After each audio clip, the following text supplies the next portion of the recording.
ಆತ್ಮೀಯ H16 news ಅರ್ಥಾತ್ ಸಿದ್ದರಾಮಯ್ಯಗೆ ಸ್ವಾಗತ. ನಾನು ನಿಮ್ಮ MI ಅಥವಾ ಮಲ್ಲಪ್ಪ ಜೋತರ. ಆತ್ಮೀಯರೇ, ಸಂಪುಟ ವಿಸ್ತರಣೆಯ ನೆಲೆಯಲ್ಲಿ ಮತ್ತೆ ಶಕ್ತಿ ಪ್ರದರ್ಶನದ ಆಟ ಶುರುವಾಯಿತ. DKC versus ಸಿದ್ದೂಜಿ. ಯಾಕಂದರೆ ಈಗಿನ ಡೆವಲಪ್ಮೆಂಟ್ ನೋಡಿದರೆ ಅದೇ ರೀತಿ ಅನ್ನಿಸ್ತಾ ಇದೆ.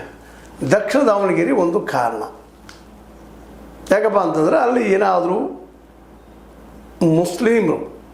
ಮುಸ್ಲಿಮರು ಸೋಲಿಗೆ ಕಾರಣ ಆಗ್ತಾರ. ಒಂದು ವೇಳೆ ಸಮರ್ಥ ಗೆದ್ದರೆ ಪ್ರಶ್ನೆ ಇಲ್ಲ, ಮುಗಿದೋಗ್ಬಿಡ್ತು. ಮುಸ್ಲಿಮ್ ಗೆದ್ದಾಗ ಸಿದ್ದರಾಮಯ್ಯರು ಗೆದ್ದಾಗ ಸಪೋಸ್ ಸೋತ್ರ ಅದು ಯಾರಿಗೆ ತೆರಿಗೆ ಕಟ್ಟೋದು? ಜಮೀರ್ ತೆರೆಗ ಇಲ್ಲ ಈ ಲಿಂಗಾಯತ್ ಲಾಬಿಗೆ ಅನುಕೂಲ ಮಾಡಿಕೊಟ್ಟಂತಹ DKC ಅವ್ರ ತೆರೆಗ? ಯಾಕಂತಂದ್ರೆ ಅಲ್ಲಿ ಟಿಕೆಟ್ ಹಂಚೋ ಮುಂದೆ ಮಿಸ್ಟೇಕ್ ಆಗ್ಯದ ಅಂತೂ ಅಡ್ಡಿ ಇಲ್ಲ. ಯಾಕಂದರೆ ಬಹಳ ದಿನಗಳಿಂದ ಅವ್ರ ಬೇಡಿಕೆ ಮುಸ್ಲಿಮರದು, ಅಲ್ಲಿ ನಮ್ಗೆ ಕೊಡ್ರಿ, ನಾವು ಬಹುಸಂಖ್ಯಾತರಿದ್ದೀವಿ, ಎರಡೂ ನೀವು ತೊಗೊಳ್ಬೇಡ್ರಿ, ದಾವಣಗೆರೆ ಉತ್ತರ ದಾವಣಗೆರೆ ದಕ್ಷಿಣ ಒಂದು ಮನೆಯವ್ರು ಬೇಡ, ನಮಗೆ ಕೊಡ್ರಿ. ಸ್ವತಃ ನಮ್ಮ ಶಾಮನೂರು ಶಿವಶಂಕರಪ್ಪನವರು ಸಹಿತ ಒಪ್ಪಿಸಿದ್ರು ಅಲ್ಲಿ ಮುಸಲ್ಮಾನರು. ಅದರಲ್ಲೂ ಜಬ್ಬಾರ್ ಒಂದು ಸ್ವಲ್ಪ ಆಸೆ, ಅದನ್ನು ಸಹಜದಲ್ಲಿ ಯಾರಿಗಿಲ್ಲ MLA ಆಗ್ಬೇಕಂತಾರೆ. ಹೀಗಾಗಿ ಈ ಸಲ ಒಂದು ಸ್ವಲ್ಪ ಮುಸ್ಲಿಂ ಲಾಬಿ ಅನ್ನೋದು ಹೀಗಾಗಿ ಏನೋ ಮರಣ ಯಾರ ಕೈಯಲ್ಲಿಲ್ಲ, ಮರಣ ಆಯಿತು. ಈ ಸಲ ಅಟ್ಲೀಸ್ಟ್ ಒಂದು 2 ವರ್ಷ ನಾವು MLA ಆಗ್ತೀವಿ ಅನ್ನೋದು ಬೇಡಿಕೆ. ನಂತರದಲ್ಲಿ ಏನಾಗ್ತದೆ ಅಂತೇಳಿ. ಆದರೆ ಯಾಕೋ ಏನೋ SS ಮಲ್ಲಿಕಾರ್ಜುನ ಅವ್ರಿಗೆ ತಮ್ಮ ಮಗನಲ್ಲಿ ಆಗಬೇಕು ಅನ್ನೋ ಹಠ. ಅದಕ್ಕಾಗಿ ಏನೇನೆಲ್ಲ ಸಂದರ್ಭ ಮಾಡಿದರು. ಟಿಕೆಟ್ ಸಗದೇನೆ ಮೊದಲೇ ಅಪ್ಲೈ ಮಾಡಿಸ್ಲಿಕ್ಕೆ ಹೆಚ್ಚಿದ್ರು. ಸ್ವತಂತ್ರವಾದ ಮೀಡಿಯಾಗೆ ಬೇಕಾಗಿರುವುದು ಸ್ವತಂತ್ರ ಧ್ವನಿ. ಆ ಸ್ವತಂತ್ರ ಧ್ವನಿ ಉಳಿಸಲು ನೀವು ಮಾಡಬೇಕಾದದ್ದು ಇಷ್ಟೇ. ಅದೇನಪ್ಪಾ ಅಂತಂತಂದ್ರೆ ನಿಮ್ಮ ಕೈಲಾದಷ್ಟು ಸಹಾಯ ಈ ಚಾನಲ್ಗೆ ಮಾಡಿ ಹಾಗೂ ನಿಮ್ಮ ಧ್ವನಿಯನ್ನು ಕಾಪಾಡಿಕೊಳ್ಳಿ. ಆದರೆ ಹೇಗೋ ಮಾಡಿ ತೊಗೊಂಡು ಬಂದರು. ಲಿಂಗಾಯತ್ ಲಾಬಿ ಮಾಡಿದರು. ನಮ್ಮ ಶರಣ ಪ್ರಕಾಶ್ ಅವರಾಗಿರ್ಬೋದು, ಖಂಡ್ರೆ ಅವರಾಗಿರ್ಬೋದು, ಇಲ್ಲ ಸತ್ತವ್ರ ಯಾರು ಸಾಯ್ತಾರ ಮಕ್ಕಳನ್ನ ಕೊಡ್ತಾ ಬಂದಿದ್ದೀವಿ, ನಮ್ಮಲ್ಲಿ ಸಂಪ್ರದಾಯ ಅಂತೇಳಿದರು. ಸಂಪ್ರದಾಯ ಮುರಿಬಾರ್ದು ಅಂತ ಹೇಳಿಲ್ಲಲ್ಲ, ಆ ಮಾತು ಬೇರೆ ಏನೋ ಇರಲಿ ಮಾಡಿದರು, ಆಯಿತು. ಈಗ ಮುಗಿದೋಗಿ ಬಿಟ್ಟಿರೋದು. ಯಾರು ಸಪೋರ್ಟ್ ಮಾಡಿ ಸಹಜದ ಒಳಗೆ ಮನಸ್ಸಲ್ಲಿ ಇದ್ದೇ ಇರ್ತದೆ ಮುಸಲ್ಮಾನರಿಗೂ. ನಾವೇ ಯಾಕೆ ಇವ್ರು ಸಪೋರ್ಟ್ ಮಾಡಬೇಕು, ನಾವು ಇಷ್ಟು ಸಪೋರ್ಟ್ ಮಾಡಿದ್ರು ಮಾಡಲಿಲ್ಲ ಅಂತೇಳಿ. ಅದು ಹೇಗೋ ಏನೋ ಸಾದಿಕ್ ಪೈಲ್ವಾನರಲ್ಲಿ ಇವರು ಒಪ್ಪಿಸಿದರು. ಅವರು ಪ್ರಚಾರ ಕಟ್ಟಿಡಿದ್ರು. ಅದು ಅವರು ಟೀಕೆಗೊಳಗಾದರು. ಮುಸ್ಲಿಂ ಮಹಿಳೆ ಒಬ್ಬಳು ಅಥವಾ ಮಹಿಳೆಯರು ಆಗಿರ್ಬೋದು, ಮತ್ತೇನಾಗಿರ್ಬೋದು, ಎಷ್ಟು ಟೀಕೆ ಮಾಡಿದರು. ಸೂಟ್ಗೆ ತೊಗೊಂಡು ಹೊಂದಾಣಿಕೆ ಮಾಡ್ಕೊಂಡ ಸಾದಿಕ್ ಪೈಲ್ವಾನ್ ಅಂತೇಳಿ ಅನೇಕ ಮುಸಲ್ಮಾನರು ಅಸಮಾಧಾನವನ್ನು ವ್ಯಕ್ತಪಡಿಸಿದರು. ಇದಕ್ಕೆಲ್ಲ ಕಾರಣ ಯಾರಪ್ಪ ಅಂತಂದ್ರೆ ಕಾಂಗ್ರೆಸ್ನ ಮುಸ್ಲಿಂ ನಾಯಕರು ಅನ್ನೋದು DK ಶಿವಕುಮಾರ್ ಅವರ ಮತ್ತು ಮಲ್ಲಿಕಾರ್ಜುನ ಅವರ ವಾದ. ಇವರು ಮೌನ ಆಗಿದ್ದಿದ್ರೆ ನಮ್ದಿನ್ನೂ ಅಬ್ಸಲ್ಯೂಟ್ ಮೆಜಾರಿಟಿ ಆರಿಸಿ ಬರ್ತಾಯಿದ್ವಿ. ಅದಕ್ಕೆ ಈ 3 ಮಂದಿಗೂ ಶಿಕ್ಷೆ ಕೊಡಬೇಕು ಅನ್ನುವಂಥ ನಿರ್ಧಾರಕ್ಕೆ DK ಶಿವಕುಮಾರ್ ಅವರು ಬಂದ ಇಬ್ಬರನ್ನು ಈಗಾಗಲೇ ಮೊದಲನೇದಾಗೆ ನಮ್ಮ ಜಬ್ಬಾರ್ ಅವರನ್ನು, ಎರಡನೇದಾಗಿ ನಶೀರ್ ಅಹಮದ್ ಅವರನ್ನು ಬಲಿ ಕೊಟ್ಟರು ಅಂತ ಮುಸಲ್ಮಾನರು ಮಾತಾಡ್ತಾರೆ. ಇಲ್ಲ ಅವ್ರು ತಪ್ಪು ಮಾಡಿದ್ರು ಶಿಕ್ಷೆ ಆಯಿತು, ಇನ್ನೂ ರಿಸಲ್ಟ್ ಬಂದಿಲ್ಲಲ್ಲ ಇದು ಅನ್ನೋ ಪ್ರಶ್ನೆ ಇಲ್ಲದ. ಯಾಕಂದ್ರೆ ರಿಸಲ್ಟ್ ಬಂದಮೇಲೆ ಮಾಡಬೇಕಾದ್ದು. ಹೌದು, ಮುಸಲ್ಮಾನ ಈ ನಾಯಕರು ಮಾಡಬೇಕಾಗಿತ್ತು, ಮಾಡಿಲ್ಲ ಅಂತೇಳಿ. ಈಗ ರಿಸಲ್ಟ್ ಬಂದುಬಿಡ್ತಾ, ಸೋತ್ಬಿಟ್ರ ಸಮರ್ಥವರು ಅನ್ನುವಂಥ ಪ್ರಶ್ನೆಗೆ ಒಂದ್ರೆ ಗೆದ್ರೆ ಇವರ ಓಡಾಡಿ ಮಾಡಿದಂತ ಅನ್ನುವಂಥ ಪ್ರಸಂಗ ಬರೋದಿಲ್ವ? DK ಶಿವಕುಮಾರ್ ಗಡಬಿಡಿ ಮಾಡಿದ್ದಾರೆ ಇದರಲ್ಲೇ. ಏನು ಅವ್ರನ್ನ ವಜಾ ಮಾಡೋದು ಅಥವಾ ರಾಜೀನಾಮೆ ತೊಗೊಳ್ಳೋದು ಈ ಸತ್ತು ಅವಶ್ಯಕ ಅಂತ ಮೇ 4ರವರೆಗೆ ವೇಟ್ ಮಾಡಬೇಕಾಗಿತ್ತು ಅನ್ನೋದು ಕೆಲವರು ವಾದ. ಹೀಗಾಗಿ ನಿಧಾನಕ್ಕೀಗ ಜಮೀರ್ ಅಹಮದ್ ಖಾನ್ರನ್ನು ಹೊರಗೆ ಹಾಕಬೇಕು ಅನ್ನುವಂಥ ಪ್ರಯತ್ನ DKC ಮತ್ತು ಮಲ್ಲಿಕಾರ್ಜುನ ನಡೆದಂಥ ಮಾತು ಕೇಳಿ ಬರ್ತಾ ಇದ್ದಾವೆ. ಅವ್ರನ್ನ ಸಸ್ಪೆಂಡ್ ಮಾಡಬೇಕು ಅಂತ ವಿಚಾರ ಮಾಡಲಿಕ್ಕೆ ಇದ್ದಾರೆ. ಅದಕ್ಕೆ ಇದೆಲ್ಲ ಗೊತ್ತಾಗಿರುವಂಥ ಜಮೀರ್ ಖಾನ್ ಅವರು ನನಗೆ ಸ್ವತಃ ಮುಖ್ಯಮಂತ್ರಿ ಅವರು ಕೇರಳಕ್ಕೆ ಪ್ರಚಾರ ಕಳಿಸಿದ್ರು, ಅದಕ್ಕೆ ನನಗೆ ಬರಲಿಕ್ಕಾಗಲಿಲ್ಲ ಅಂತ ಕನ್ವಿನ್ಸ್ ಮಾಡಿ ವಜಾ ಮಾಡ್ತಿದ್ದಾರೆ. ಮಾಡಲಿ DKC ಅವ್ರ ಅಧ್ಯಕ್ಷರಿದ್ದಾರ, ಅವರೇ ಮಾಡಲಿ ಅನ್ನುವಂಥ ಒಂದು ಸವಾಲು ಹಾಕಿದರು. ಈ ಎಲ್ಲ ಹಿನ್ನೆಲೆಯಲ್ಲೇ ಸಹಜವಾಗಿನ ಇಲ್ಲಿ ಅಹಿಂದ ಸಂಘಟನೆಯ ಒಂದಿಷ್ಟು ಗುರುತಿಸಿಕೊಂಡಂಥ ನಮ್ಮ ಸತೀಶ್ ಜಾರಕಿಹೊಳಿ ಅವರಾಗಿರ್ಬೋದು, ಅವ್ರ ಜೊತೆಗೆ ರಾಜಣ್ಣ, ಈ ಹಿಂದೆ ವಾಲ್ಮೀಕಿ ಸಮಾಜದವ್ರಿಗೆ ಪೆಟ್ಟಾಗಿತ್ತು, ಅವ್ರನ್ನ ಅವರೇ ಮಾಡ್ಕೊಂಡಿದ್ದವು.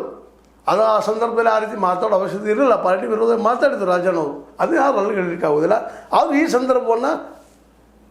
ಸಂದರ್ಭದಲ್ಲೇ ಅದನ್ನು ಹೋಲಿಕೆ ಮಾಡಿಕೊಂಡು ಮೊದಲ ವಾಲ್ಮೀಕಿ ಸಮಾಜಕ್ಕೆ ಮಾಡಿದರು, ಈಗ ಮುಸ್ಲಿಂ ಸಮಾಜಕ್ಕೆ ಮಾಡ್ತಾ ಇದ್ದಾರೆ ಅಂತೇಳಿ ಏನಪ್ಪ ಅಂದ್ರೆ ನಮ್ಮ ಸತೀಶ್ ಜಾರಕಿಹೊಳಿ ಅವರು ಮಾತಾಡಲಿಕ್ಕೆ ಶುರು ಮಾಡಿದರು. ರಾಜಣ್ಣ ಅವರು ಧ್ವನಿಗೂಡಿಸಿದರು. ನಿಧಾನಕ್ಕೆ ಇದೊಂದು ಹಿಂದುಳಿದವರಿಗೆ, ವಾಲ್ಮೀಕಿ ಸಮಾಜದವರಿಗೆ ಆಗುತ್ತಿರುವ ಅನ್ಯಾಯ ಈಗ ಏನಪ್ಪ ಅಂತಂದ್ರೆ ನಮ್ಮ ಮುಸ್ಲಿಂ ಸಮುದಾಯಕ್ಕೂ ಅನ್ಯಾಯ ಮಾಡ್ತಾಯಿದ್ದಾರೆ. ಜಮೀರ್ ಅಹಮದ್ ಖಾನ್ರವ್ರನ್ನ ತೆಗೆದು ಹಾಕಿದ್ರೆ, ರಾಜೀನಾಮೆ ಕೊಡಿಸ್ಕೊಂಡ್ರೆ ಇದು ತಪ್ಪಾಗ್ತದೆ, ತಪ್ಪು ಮೆಸೇಜ್ ಹೋಗ್ತದೆ. ನಮ್ಮ ಕರ್ನಾಟಕದಲ್ಲಿ ಮುಸ್ಲಿಂ ಸಮುದಾಯಕ್ಕೆ ನಾವು ಕಾಂಗ್ರೆಸ್ಸಿಗರು ಹೊರಗಿಟ್ಟಿದ್ದೀವಿ ಅನ್ನೋದು ಸಂದರ್ಭ ಇದು ಬರ್ತದೆ, ಆರೋಪ ಬರ್ತದೆ ಅಂತ ಮಾತುಗಳನ್ನ ಆಡಲಿಕ್ಕೆ ಶುರು ಮಾಡಿದರು. ಇದಕ್ಕೆ ಇವತ್ತು ನಮ್ಮ ಸಿದ್ದು ಅಂದರೆ ಮುಖ್ಯಮಂತ್ರಿ CM ಸಿದ್ದು ಅವರು ಧ್ವನಿಗೂಡಿಸಿ ಅವರು ಇಲ್ಲ ತಪ್ಪು ಮಾಡಿಲ್ಲ, ಜಮೀರ್ ಅಹಮದ್ ಖಾನ್ ಅಂಥದ್ದು ಮಾಡುವಂಥವ್ರಲ್ಲ, ನಾವೇ ಕಳಿಸಿದ್ದೀವಿ ಕೇರಳಕ್ಕೆ ಅಂತೇಳಿ ಅವ್ರ ಪರವಾಗಿ ಜಮೀರ್ ಅವ್ರ ಪರವಾಗಿ ಬ್ಯಾಟ್ ಬೀಸ್ತಾ ಇದ್ದಾರೆ. ಅಂದರೆ ಇದರ ಅರ್ಥ ಇಲ್ಲಿ DKC ವರ್ಸಸ್ ಈ ನಮ್ಮ ಸಿದ್ದು ಅವ್ರದ್ದು ನಡೀತೀನಪ್ಪ, ಇದು ಹೊಸ ರಾಜಕೀಯ ಅಂತೇಳಿ. ಇಲ್ಲಿವರೆಗೆ CM ಚೇರ್ಸಲ ಕದನ ಆಯಿತು, ಗೊತ್ತಾಗಿ ಹೋಗಿದ್ದೇವೆ DKC ಅವ್ರಿಗೆ. ಆ CM ಸೀಟಿಗೆ ನಾನು ಕಾಂಪಿಟೇಷನ್ ಮಾಡ್ತಾ ಕೂದ್ರೆ ಇಲ್ಲೇ ಕೊಡ್ತೀನಿ ಅಂತೇಳಿ. BJPಗೆ ಹೋದರೂ ಅಲ್ಲಿ ಒಳ್ಳೆ ನನಗೆ ಭವಿಷ್ಯ ಇಲ್ಲ ಅಂತೂ ಗೊತ್ತಾಗಿದೆ. ಇಲ್ಲೇ ಉಳ್ಕೊಂಡು ನಮ್ದೇನೋ ಮಾಡೋಣ 2028ರಲ್ಲಿ ಅನ್ನೋದ್ರೊಳಗೆ ಇದೇನೋ ಗದ್ದಲ ಅವ್ನು ಕೂತ್ಬಿಟ್ರು. ಮಲ್ಲಿಕಾರ್ಜುನವ್ರು ಕೊಟ್ಟಿದ್ರು ಟಿಕೆಟ್, ಮಲ್ಲಿಕಾರ್ಜುನವ್ರ ಮಗ ಸಮರ್ಥಕ ಕೊಟ್ಟಿದ್ದರು. ಅದಂದೇಳಿ ಅವ್ರು ಬಿದ್ದಿದ್ರಪ್ಪ ಅಂದ್ರೆ ಮಾತು ಬೇರೆ ಇತ್ತು. ಇನ್ನೂ ರಿಸಲ್ಟ್ ಬಂದಿಲ್ಲ, ಅಡ್ವಾನ್ಸ್ ಆಗಿ ಬ್ಯಾಟ್ ಬಿಚ್ಚಿಬಿಟ್ರು ನಮ್ಮ DK ಶಿವಕುಮಾರ್ ಅವರು. ಆ ಸಂದರ್ಭದಲ್ಲಿ ಏನಾದರೂ ವಜಾ ಗಿಜಾ ಮಾಡಿದ್ರೆ ಮಾತು ಬೇರೆ ಇತ್ತು. ಹೀಗಾಗಿ ಇವತ್ತು ಅಡ್ಕೋತಿಯಲ್ಲಿ ಸಿಕ್ಕಂಥ ಅನುಭವ ಇವತ್ತು DKC ಅವ್ರಿಗೆ ಆಗ್ತಾಯಿದೆ. ರಾಜಕೀಯದಲ್ಲಿ ಪ್ರಬುದ್ಧ ಇರುತ್ತಂಥ ಸಿದ್ದರಾಮಯ್ಯನವರು ಭಾಳ ಚೆನ್ನಾಗಿ ಈ ಘಟನೆಯನ್ನು ತೆಗೆದುಕೊಂಡ ಜಮೀರ್ ಅಹಮದ್ ಖಾನ್ರ ಪರವಾಗಿ ಇವತ್ತು ನಿಂತಿದ್ದರಿಂದಾಗೆ ಜೈದ ನಮ್ಮ ಏನಪ್ಪ ಈ ವಿಶೇಷವಾಗಿ ಜಮೀರ್ ಅಹಮದ್ ಖಾನ್ ಅವರು ಈಗಾಗಲೇ JDS ನಾಯಕರು ತಮ್ಮ ಭೇಟಿಯನ್ನು ಇಟ್ಕೊಂಡಿದ್ರು. ಒಂದು ವೇಳೆ ನನ್ನನ್ನು ಸಸ್ಪೆಂಡ್ ಮಾಡಲಿ ಅಥವಾ ವಜಾ ಮಾಡಿದ್ರೆ ನಾನು JDSಗೆ ಬರ್ತೀನಿ ಅನ್ನೋಂಥದ್ದು ಇರ್ಬೋದು ಅನ್ನೋ ಸಂದೇಶ.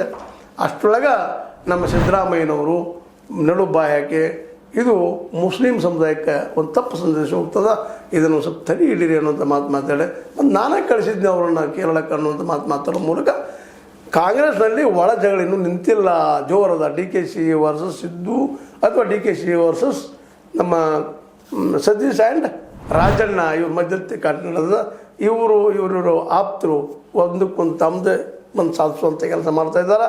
ಇದಕ್ಕೆ ಇವತ್ತು ಸಿದ್ದರಾಮಯ್ಯನವರು ಬಹಿರಂಗವಾಗಿ ಬಂದು ಇನ್ನು ದೆಹಲಿಯಲ್ಲಿ ಸಂಪುಟ ವಿಸ್ತರಣೆ ಆ ಸಂದರ್ಭದಲ್ಲಿ ಕೆಲವೊಂದಿಷ್ಟು ತೆಗಿಬೇಕಾಗಿದೆ. ಕೆಲವೊಂದಿಷ್ಟು 25 ಜನ ಈ ಒಂದು ಮಂತ್ರಿಗಿರಿಲಿದ್ದ ತೆಗಿಬೇಕಾಗಿದೆ. ಅದರಲ್ಲಿ ಜಮೀರ್ ಅಹಮದ್ ಖಾನ್ ತೆಗಿಬೇಕು ಅನ್ನೋದು DKC ಪರ ಇದ್ದಂಥವ್ರ ವಾದ. ಅದೇ ಕಾಲಕ್ಕೆ ಮಲ್ಲಿಕಾರ್ಜುನ ಪರ ಇದ್ದಂಥವ್ರ ವಾದ. ಅದೇ ಕಾಲಕ್ಕೆ ಸಿದ್ದರಾಮಯ್ಯನವರು ಇಲ್ಲ ಅವ್ರು ತಪ್ಪು ಮಾಡಿಲ್ಲ, ಅದಾಗಿಲ್ಲ ನಾನೇ ಕಳಿಸಿದ್ದು ಅನ್ನುವಂಥ ನೆಲೆಯಲ್ಲಿ ಜಮೀರ್ ಖಾನ್ರನ್ನು ಉಳಿಸ್ಕೊಂಡು ಪ್ರಯತ್ನಿಸ್ತಾ ಇದ್ದಾರೆ. ಹೀಗಾಗಿ ಇವರಿಬ್ಬರು ಈ ಗುದ್ದಾಟದಲ್ಲಿ ಹೈಕಮಾಂಡ್ ಏನು ಮಾಡ್ತದೆ? ಯಾಕಂದ್ರೆ ಡಿಸಿಷನ್ ಹೋಗ್ಬೇಕಾಗಿದ್ದು, ನೇಮಿಸಬೇಕಾಗಿದ್ದು, ಮಾಡಬೇಕಾಗಿದ್ದು, ಕೊನೆಯ ಮುದ್ರೆ ಬೀಳಬೇಕಾಗಿದ್ದು ಹೈಕಮಾಂಡ್. ಆ ಸಂದರ್ಭದಲ್ಲಿ DKC ಅವ್ರ ಮಾತು ಕೇಳ್ತದನ ಇಲ್ಲ ಸಿದ್ದು ಅವ್ರ ಮಾತು ಕೇಳ್ತದ ಅನ್ನೋದು ಅಷ್ಟ ಕುತೂಹಲಕಾರಿಯಾಗಿದೆ. ಒಟ್ಟು ಏನೋ ಆಗಲಿ ಈ ಒಂದು ಡೆವಲಪ್ಮೆಂಟ್ ಏನಾಗಿದೆಪ್ಪ ಅಂದರೆ ಕಾಂಗ್ರೆಸ್ನಲ್ಲಿ ಒಳ ಜಗಳ, ತಿಕ್ಕಾಟ, ನಾ ಮುಂದು ನೀ ಮುಂದು ಅನ್ನೋದು ನಿಂತಿಲ್ಲ. ಇದೇ ರೀತಿ ಮುಂದುವರೆದ್ರೆ 2028ರಲ್ಲಿ ಕಾಂಗ್ರೆಸ್ಗೆ ಈ ಚುನಾವಣೆ ಗೆಲ್ಲುವುದು ಇನ್ನೂ ಕಬ್ಬಿನ ಕಡಲೆ ಆಗಬಹುದು ಅಂತೇಳಿ. ಯಾಕಂದರೆ ಇಲ್ಲಿವರೆಗೆ ನಡೆದು ಕಳೆದ ಒಂದು ವರ್ಷದಿಂದ ನಡೆದಿದೆ. ಈ CM ಕದನ ಅಥವಾ ಏನೋ ಸುಮ್ಮನೆ ಆಯ್ತಪ್ಪ ಅನ್ನೋದ್ರ ಈ ಕದನ ಶುರುವಾಗ್ಯದ. ಈ ಸಂಪುಟ ವಿಸ್ತರಣೆ ನಮ್ಮವ್ರು ಹಚ್ಚಬೇಕು, ನಿಮ್ಮವ್ರು ಹಚ್ಚಬೇಕು. ಈಗ DKC ಅವ್ರಿಗೂ ಸಹಿತ ತಮ್ಮ ಮಂದಿನ ಆದಷ್ಟು ಕ್ಯಾಬಿನೆಟ್ದಲ್ಲಿ ಸೇರಿಸ್ಕೋಬೇಕು 20 ಮಂದಿಯಲ್ಲೇ. ಅದರಿಂದಾಗಿ ನಾಳೆ ಮುಂಬರುವ 2028ರಲ್ಲಿ ನನ್ನ ಅನುಕೂಲ ಹೆಚ್ಚಾಗ್ತಾ ಅನ್ನೋದು ಅವ್ರ ವಾದ. ಅದೇ ಕಾಲಕ್ಕೆ ಅವ್ರು ಬಿಟ್ಟು ಕೊಡಬಾರ್ದು, ಉಳಿಸ್ಕೊಳ್ಬೇಕು ಅನ್ನೋದು ಸಿದ್ದು ಅವ್ರು ಹಿಂದಿದ್ದಂಥ ಸತೀಶ್ ಮತ್ತು ರಾಜಣ್ಣ ಅವ್ರದ್ದು.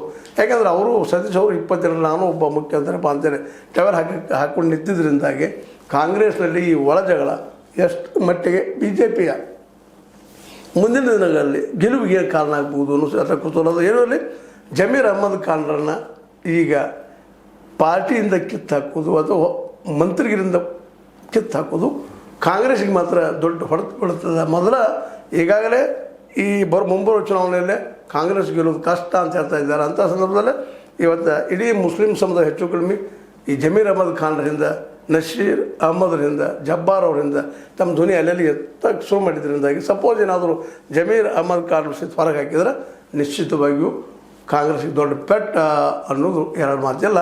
ಇದರಲ್ಲಿ ಯಾರು ಯಾವ ರೀತಿ ಗೆಲ್ಲಬಹುದು, DKCನ, ಸಿದ್ದುನ, ಸತೀಶ, ರಾಜಣ್ಣನ ಅನ್ನುವಂಥ ಮಾತುಗಳನ್ನ ಈ ಸಂದರ್ಭ ವಿಚಾರ ಮಾಡ್ತಾ ನೋಡಿ ನಿಮಗೆ ಏನು ಅನ್ನಿಸ್ತದೆ ಅಂತ ಹೇಳ್ತಾ ಇದು ನಿಮ್ಗೆ ಲೈಕ್ ಆಗಿರ್ಬೋದು. ಲೈಕ್ ಮಾಡಿ, ಶೇರ್ ಮಾಡಿ, ಕಮೆಂಟ್ ಮಾಡಿ, ಜೊತೆ ಸಬ್ಸ್ಕ್ರೈಬ್ ಮಾಡಿ.